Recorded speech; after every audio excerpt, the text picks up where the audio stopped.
Hi, listeners. I'm back again, just continuing a series that I've started called Anxiety Makes You Lie.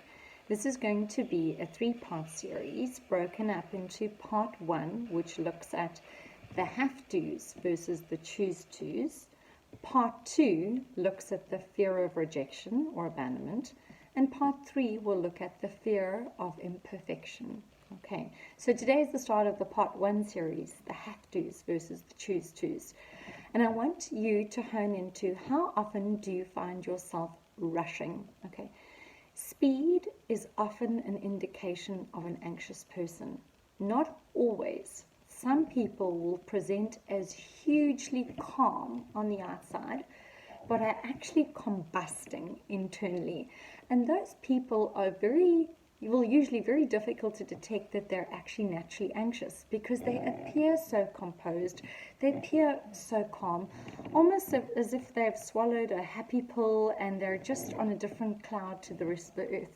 So if they were to share that they were anxious or that they struggle with anxiety or even suffer with anxiety, to the receiver of that information, they would be totally perplexed because you can't tell, you can't see it, there's no physical symptoms of it.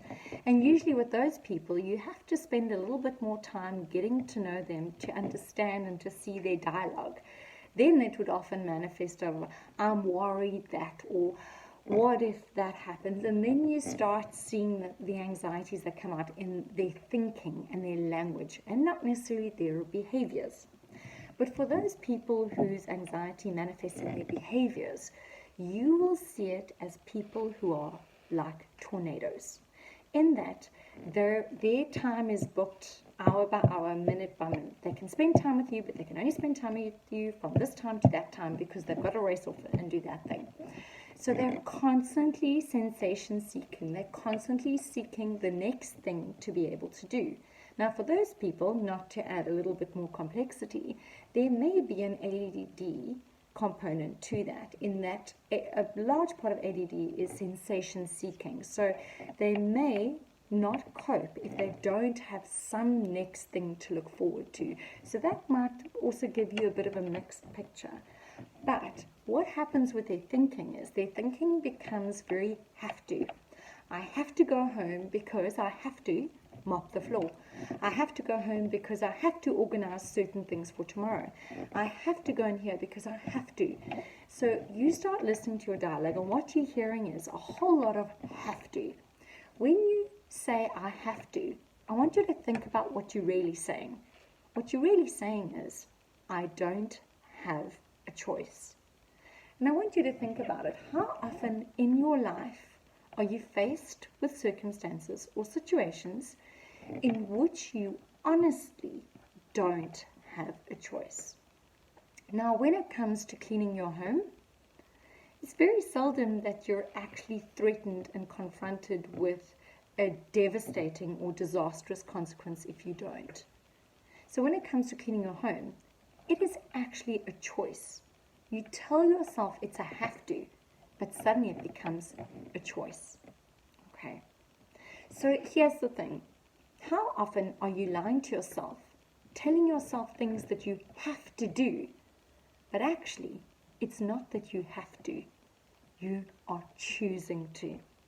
And once you are able to decipher what in life really is a have to versus what in life really is something I'm choosing to do, if you start operating out of I am choosing to, you are going to slow down your life in a much healthier way and have more control over your behaviors in a much healthier way, and have a lot more control over your responses to situations and your capacity to manage situations. But if you operate exclusively from I have to, you are going to be so out of control in situations and struggle to control your response to situations that you will constantly feel there's not enough time in the day and you're still chasing your tail to try to find yourself. So I'm going to encourage you with a little tool. Every time you catch your thoughts and you catch yourself saying, I have to go and do this, I just want you to say the following to yourself: stop. Do I really have to? or am I choosing to? And if I'm choosing to do this, what am I choosing to prioritize? And how is it serving me? And if I'm choosing to not do this, what will I be prioritizing? And how is that serving me? Key example, we all have to do washing, right? It's part of everyday life. We don't want to, we have to. We have to eventually, right? We might do it once a month, we might do it once a week. Some of us, we might do it every day because everybody's quantities and needs and levels of perfectionism are different, okay? But here's the thing. If I race home and I say, right, I have to go and do the washing and I'm racing off my feet, and I say, stop. I don't have to do the washing. I'm choosing to do the washing. If I choose to do the washing, what am I prioritizing? I'm prioritizing feeling a sense of calm because I know my children need school uniforms tomorrow and they don't actually have school uniforms ready for tomorrow. So if they do that, it gives me a sense of calmness that I'm actually being a responsible mother and that I care about my children's self-care and I care about what they need at school for their basic requirements. Okay. If I choose not to do the washing, I'm choosing to go home and just relax a bit on the couch and prioritize a little bit of time out. But knowing myself, I'll have that time out and I'll constantly have a niggle that actually this is something that I could have done and I chose not to. So in that circumstance, it might serve you better to go and do the washing. But instead of doing all 3 loads that are waiting for you, make sure you pull out the school uniforms and just do the 1 load, find the grey. And that way it feels like that might serve you better as opposed to doing nothing.